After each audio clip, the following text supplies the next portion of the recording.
All right, the next one that we are doing is called the integumentary.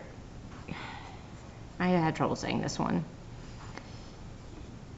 Integumentary system. Okay, it's a really weird word, but it's pretty much meaning anything that kind of exudes out oils, takes care of membranes, or is connective tissue. Okay, and this is actually the largest system in your body. Okay, close the door quick. This is not supposed to be open. There we go. Right, as much as I love the janitors, their trash cans are loud. All right, this also includes your skin and any other things that exude out sweat, oil, or coatings that need to coat. Okay, so you can go ahead and outline, let's say, an orange. So all your skin can weigh up to 1/10 of your body weight, is the largest organ of your body. So skin, because it is the primary membrane of our body, keeping out things like dirt, bacteria, and other baddies. It also has a way of keeping itself up to snuff by exuding out oils. It has hair. It secretes things like sweat. Okay, so there's a lot of things that your skin can do for you. Regulate your body temperature. Release pheromones. All right, so skin is the big one. We also have, diaphragm. Almost forgot. Diaphragm. Okay. The pancreas isn't just responsible for insulin. It also releases coatings that help you digest different things into your intestine. The liver, like I said, it excretes bilirubin, which helps you break down fats. Okay, so the liver. And then we have the interesting one, salivary. Okay, you have your parotid glands that empty out into your cheeks, inside your mouth. And then you have like submandibular salivary glands that bubble up underneath your tongue. And they keep everything going, but since that is a coating, your saliva, that is counting as the integumentary system. All right, so pretty basic system, but definitely the largest. I drew out my people already. Trying to save y'all some time. All right, next is probably the hardest to draw. I'm so sorry, but skeletal is our next one. Skeletal.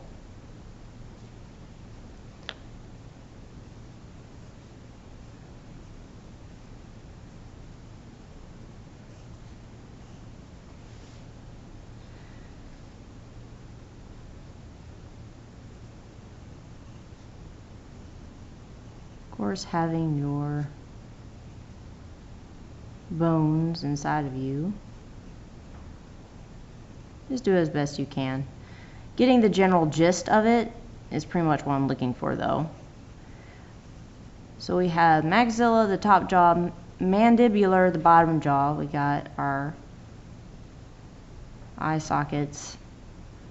And your bones are actually full of holes, okay? Not only do we have sinuses that are air pockets in your skull to make it lighter, okay? You hear about a sinus infection, that's actually an empty pocket in your head. But we also have what are called foramen, which are holes that arteries, nerves, and veins come out of through your bone. You've got your cervical vertebrae, clavicle or collarbone. When you break your collarbone, that's it. Manubrium, sternum, all right, and xiphoid, okay, forming the front of your rib cage.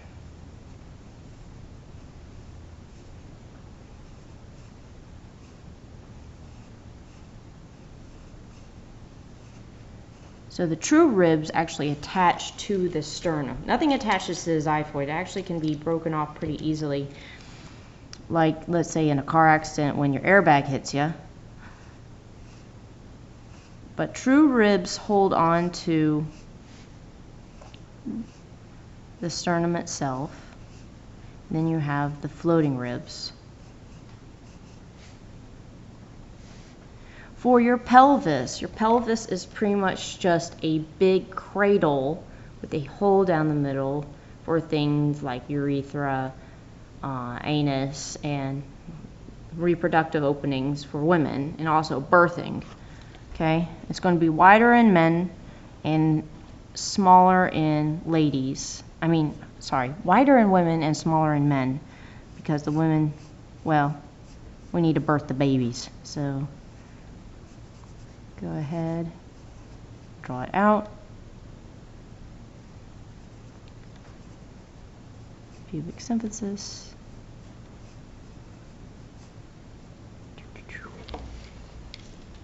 So we have the bowl that forms this. Thoracic vertebra attach all the ribs, and then we have some big ones down here called the lumbar, and they're huge. They're the support system for your bones. Humerus, longest bone in your arm. Radius and ulna, the bones that actually pivot around in your forearm to allow you to supinate, which means point up, or pronate, point down.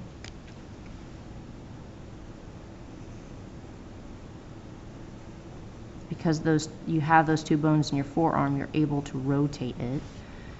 And a whole bunch of small ones in your hands.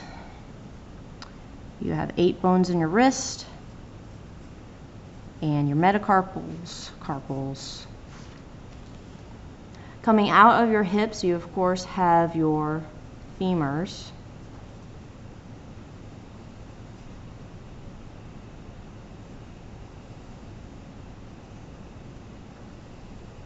Your patella, which is your kneecap. Okay.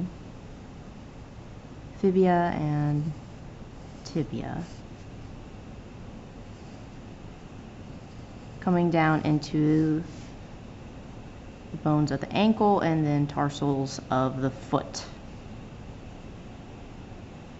Our support system that holds us upright every day.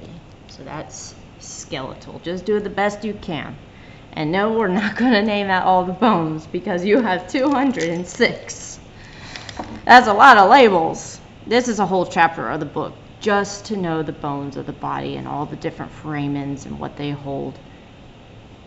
In that book I mentioned of Frank Netter. All right, last but definitely not least, it's the end of the day, everyone else has gone home, I'm here alone, I'm trying to get this done. Muscular. Definitely went red for this one.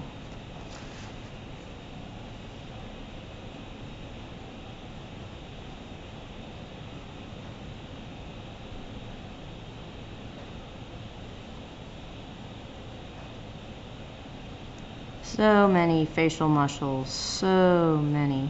Frontal, mentis. But yeah, you've got a lot. And they all do something different. Alright, big ones that you really need to know. Coming down, you're going to have what's called the linea alba, which extends down to your pubic symphysis. From here, you have your pectoral muscles, deltoids.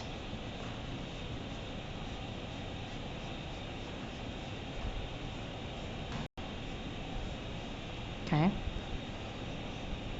Muscles like biceps.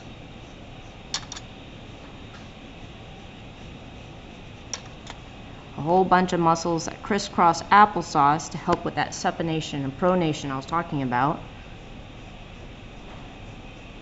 Act as pulleys. And I'm just really kind of flying through this in a way. Okay. Serratus anterior. The boxing muscle.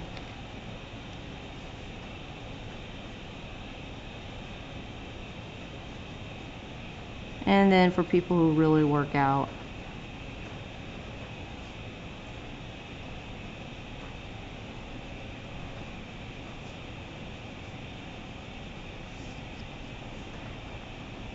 I drew this torso way too long. That one's too long too. Oh well.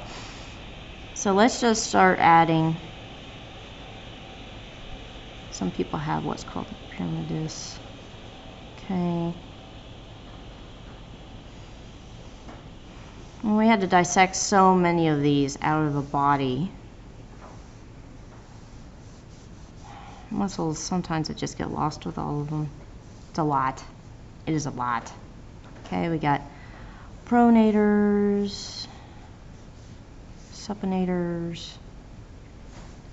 So just go ahead. We have the quads, gigantic quads. Anchor point onto patella.